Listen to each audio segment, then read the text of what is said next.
هنا بنوصل لأصناف زراعية جديدة، محاصيل جديدة، مش جديدة وخلاص، ولكن إن هي بتقدم مزايا كتير للفلاح. بتقلل استهلاك المية، بتقلل استهلاك الأسمدة، بتزود الإنتاجية، بتقلل مدة الحصد للمحاصيل المختلفة.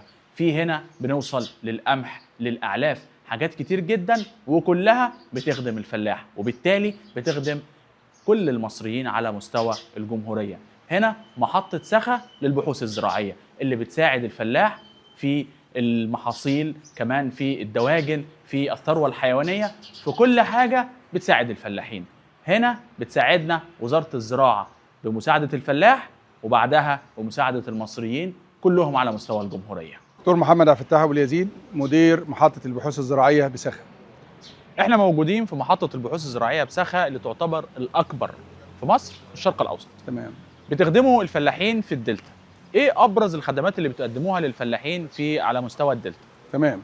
زي ما حضرتك تفضلت، محطة بحوث زراعية بسخا أكبر محطة في مصر وفي الشرق الأوسط، بتخدم على القطاع الزراعي في محافظات الدلتا بصفة عامة. خدمات البحثية أو المنتجات البحثية للأصناف الجديدة، احنا لنا خدمات كتيرة، خدمات إرشادية بنقدمها للمزارعين من خلال الندوات الإرشادية والحملات القومية اللي من خلالها، والحقول الإرشادية والمدارس الحقلية اللي من خلالها بيتم توصيل أحدث التوصيات الفنية للمزارعين عن الأصناف الجديدة والمعاملات المثلى، حتى ننهض بالإنتاجية لدى المزارعين، مما ينعكس على الدخل القومي بصفة عامة وعلى المزارع بصفة خاصة. طب لو اتكلمنا عن المحاصيل الجديدة، الأصناف الجديدة اللي بتعملوها تمام.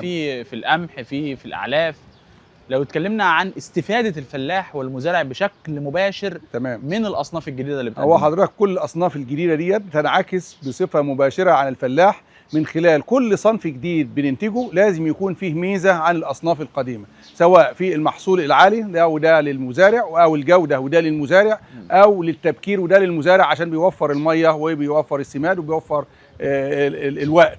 دي كله بينعكس على المزارع، والمحصول بينعكس على المزارع، لأن المزارع في المقام الأول هو اقتصادي بالدرجة الأولى، يهمه أن يعظم الإنتاج من وحدة المساحة للفدان، فكل ما كان الإنتاج أعلى كل ما انعكس على المزارع وانعكس على الدخل القومي وتقليل فاتورة الاستيراد بصفة عامة.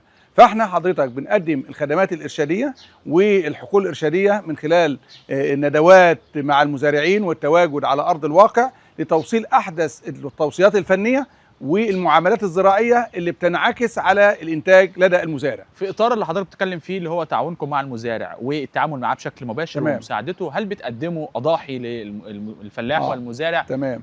حضرتك دي من ضمن الخدمات اللي المحطة بتقدمها.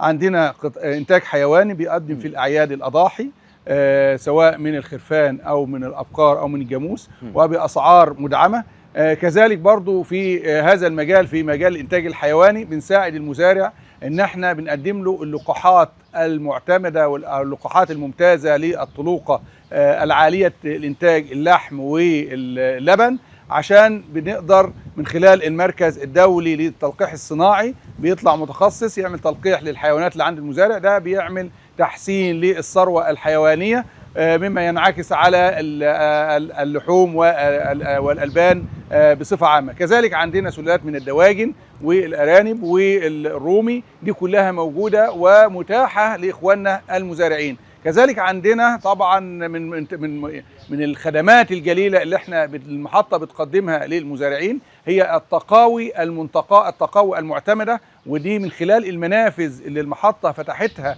عشان تتعامل مع الجمهور، ودي ما كانش موجودة، كان التعامل كله من خلال الإدارة المركزية لإنتاج التقاوي، ودي ما كانش بتلبي كل الاحتياجات، ففتحنا منافذ جديدة، ودي بنوفر تقاوي معتمدة من الذرة الشامية ومن الأرز ومن القمح ومن كل المحاصيل الاستراتيجية ومحاصيل العلف، وبالتالي المزارع بيكون عنده ثقة في منتجات وتقاوي البحوث فبياخدها، ودي طبعا بتكون كويسة جدا عشان في الغش التجاري في التقاوي والحاجات ديت.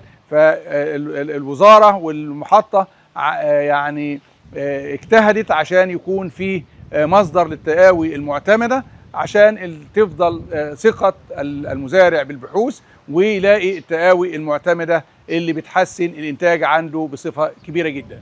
أبرز الأصناف اللي بتقدموها، احنا شفنا قمح، شفنا أعلاف، بتقدموا ايه في الاصناف الجديده؟ حضرتك كل الاصناف الجديده، سواء عندنا القمح بيكون عندنا كل الاصناف جيزه ساعه 95، مصر 1، مصر 4، مصر 5. الصنف الجديد ساخه 96، دي من الاصناف اللي هي مبكره، اللي بتقدر نزرعها بعد محاصيل الخضر، وعشان المزارع يستفيد من الارض بتاعته حتى في الزراعه المتاخره اللي هي في اول يناير يقدر يزرع محصول القمح وياخد محصول اقتصادي. كذلك في الذره عندنا هجن مميزه، عندنا هجن فرديه زي